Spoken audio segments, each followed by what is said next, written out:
Greetings, Earthlings, and welcome back to Watchcastage. Today we are looking at a field watch from one of the few watchmakers who is trying to bring the art back to the USA. This is the Weiss 38mm standard issue field watch, which currently is going for about $1,450. When I looked up that price, I was a bit shocked because this is up about $180 from when I bought it about 8 or 9 months ago, but $1,450 is what it's currently going for. Let's start with the build quality, and as far as the weight, this comes in at 55 grams on the strap. The case diameter is 38 millimeters. The thickness of this thing is only about 10 millimeters when I measured it. The lug to lug on this thing from one lug tip to the other is 45.5 millimeters. The lug width is 20 millimeters, so you will use 20 millimeter straps on this. The lugs are not drilled, so you will need to go in from the rear of the lugs to change out and remove the strap. We have a double domed sapphire crystal, which does have multiple layers of anti-reflective coating from the underside. There is no anti-reflective coating on top, so you do not have to worry about the anti-reflective coating scratching. The water resistance is 100 meters. The entire case is made out of 316L stainless steel with the crown at 3 o'clock, which is signed with Weiss's logo. I will throw in a macro shot right here so you can see that. As opposed to a screw-down caseback, this is a screw-on caseback. It is also an exhibition display caseback with a sapphire crystal so that you're able to see the manual winding Weiss movement in there. And as far as the strap that I got on mine, I have a canvas strap which does have a very supple leather backing to it. The buckle is a high polish and it also has the Weiss logo etched on there as well. Then as far as the finishing, we have two different types of finishing. We have brushed and then we have high polish. The bezel on this watch is going to be high polish, while the mid case, if you look at this side, you can see the middle of the case is all brushed. The top of the lugs is brushed as well.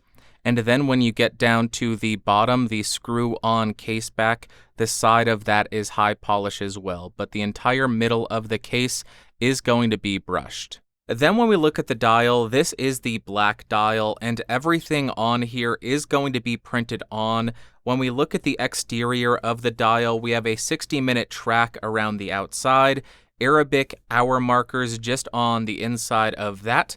At 6 o'clock, you do have a small seconds hand. Just below the 12 o'clock, you have the Weiss logo that is printed there. And then if we go back down to underneath the 6 Arabic, you see Los Angeles, California, which is where this watch was manufactured. Then as far as the handset, I believe this is a standard Flieger style hand. The material is steel, but it is treated with black oxide, so it is a high polish black color. But on the interior of the hands, you have white superluminova. Next, let's briefly talk a little bit more about the features of this watch.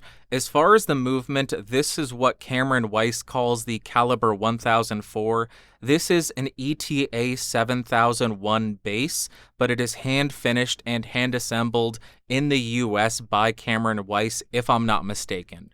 This watch is going to be a hand-wind watch, so every morning you will likely want to wind up the watch, and it will stop you before you overwind it, so you don't have to worry about that too much. As far as the frequency, this watch beats at 21,600 beats per hour. It has a 42-hour power reserve, and as far as my watch, I was getting an accuracy anywhere between -5 to +5 seconds a day, so not the best in terms of accuracy, but pretty darn good for a hand-assembled movement in the States. Then as far as functionality, it is pretty straightforward on this watch because it is just a simple time, no day, no date, no nothing, a single crown position to set the hour and the minutes hand. And as far as hacking, it took me a while to figure this out because it would not stop as soon as I pull out the crown of the watch. So I will go ahead and let this continue to go through the minute and it should stop at some point. I will go ahead and fast forward here. Actually, no, I won't. It stopped right there. So seemingly it will stop at, I don't want to say a random point because I've seen it stop at 50 seconds. I've seen it stop at 15 seconds. And I was thinking it would stop based on where the minute hand is set, whether or not it is exactly on. Right now it would be 10:11 or 10:11 and 56 seconds. Doesn't appear to be that. So you do get hacking, but it's not as precise as you would probably want.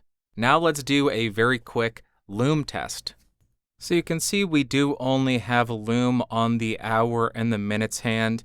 There is no Lume on the dial that I can see. I do also want to point out this is an older model, so it's possible that on the newer models they've added additional Lume, but this is what we get on the model that came out while it was still being made in Los Angeles. And here is how the watch looks on my 7 1/4 inch wrist. As I rotate around, you can see canvas strap, high polish buckle on that with the Weiss logo, 38mm, and it is a little bit flat, so it seems to protrude a little bit more on my wrist than a modern designed watch, which has more of a curved lug look to it. But now let's focus on the more subjective portion of this video, and we'll start with the pros. The first pro is the thinness of this watch at only 10mm. It is awesome. It fits amazingly well on the wrist, goes right under any kind of cuff. This is a sweatshirt cuff, so it's not going to struggle there, but you could easily get this under a tighter cuff as well. That is one of the big benefits of hand-wound movements. You don't have to worry about as much space for the rotor. You get a little bit thinner watch, and I really enjoy that about this thing. Just look at that thing. It is tiny in terms of height. Also, another pro is how light this thing is. It does tend to disappear on your wrist. I know, he said the meme. You forget that it's there. But something that I will give it credit for, it doesn't come across as cheap. A lot of lighter watches do tend to come across as cheap. This somehow avoids that pitfall. So if you're concerned about that, it's going to disappear. You're going to forget it's on your wrist until you want to look at it, and then it exudes quality build. And the last pro here is the reason why I actually discovered Weiss Watch Company, because I was looking for a watch that was made in the USA. Unfortunately, this is not completely made in the USA. This is currently only assembled. As far as the movement, it is still a Swiss-made movement that is assembled in the USA. And if I am not mistaken, please correct me if I'm wrong, the case is all made in America. So Cameron Weiss is well on his way to making it in the USA, but currently assembled in the USA, if that at all matters to you. Then as far as cons, one of my main issues or concerns is the hacking. I am one of those weirdos who likes to hack and set my mechanical watch to the atomic clock every day or two. With this strange hacking where the seconds hand stops at random points as opposed to when you pull the crown out or when the seconds hand hits 12 o'clock, it makes it very difficult to accurately set the time, and that's kind of a drawback for me. Also, I did find the shape of the lugs to be a little bit odd. It is a very flat design, so even though it does only have, I think it was a 46mm lug tip to lug tip, it fits a bit larger than that. Fits a bit larger, takes a little bit to get used to. I wasn't used to that. So it will be a turnoff for a lot of people, having that flat lug design, and I would personally like a little bit more of a curve to them so they contour to the wrist a little bit better. And the last con for me is the Lume on this thing. I was kind of let down that there was only Lume on the hour and the minutes hand, and there wasn't anything on the dial. This isn't the biggest con for me, though, because I don't really read my watch in the middle of the night. I wear a different watch. I wear a Marathon that has the tritium tubes on it, so that's not the biggest concern for me. But if you like to have that Lume on the dial so it's easy to read and you have orientation on it, you're going to be a little bit let down there. And then we get to whether or not I would recommend it. At $1,450, I understand that this is a very hard sell because you are able to get something like a Hamilton khaki field for 1/5 or 1/3 the price depending on which model you get and where you're buying it from. But I personally am more than happy to invest in a small watchmaker who's getting back to Made in America watches. That is very rare, and I want to encourage that. So I was willing to pay a bit of a premium to support that endeavor. And to reiterate, if I'm not mistaken, the movement in the more affordable versions are going to be Swiss-made movements that are hand-assembled and hand-finished in the US, and the case is also made in the US. Correct me if I'm wrong.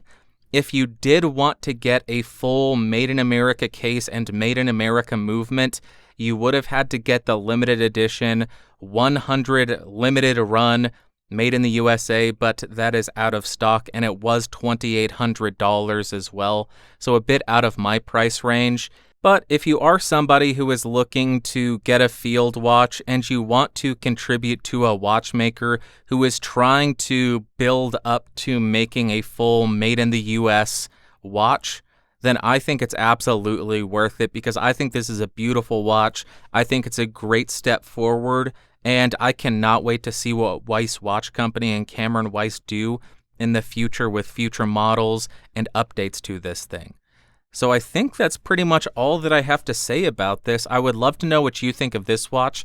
You can tell it really catches a lot of the lights because I have these massive studio lights on right now, but really a great looking watch. Let me know what you think of it in the comments down below.